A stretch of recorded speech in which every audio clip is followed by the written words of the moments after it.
Hello everyone, আজ তোমাদেরকে দেখাবো আমার মিনি ক্ষেতে আমরা কিভাবে চাষ করি। যেহেতু আগের শাকসবজিগুলো উঠে গেছে, আমি ভাবলাম যে আবারও শাকসবজি বানাবো। যেহেতু আগের শাকসবজিগুলো উঠে গেছে তাই মাটিটা নরম আছে। জানো তো চাষ করার 4টি পদ্ধতি হয়, আজ তোমাদেরকে সেটাই জানাবো। প্রথম পদ্ধতি, মাটিটাকে কোদালে করে কোপাতে হবে।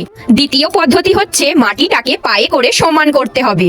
তৃতীয় পদ্ধতি হলো দানা ছড়াতে হবে। তোমাদেরকে বলে দিই কি কি দানা ছড়িয়েছিলাম। পালং, ধনে এগুলোই ছিল।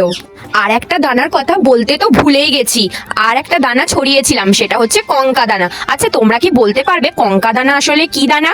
লাস্ট পদ্ধতি হলো দানা ছড়ানোর পর একটা কাঠি দিয়ে মাটিটাকে খুবলে খুবলে দিতে হবে, যাতে দানাটা মাটি চাপা পড়ে যায়, যাতে পশু পাখিরা খেতে না পারে।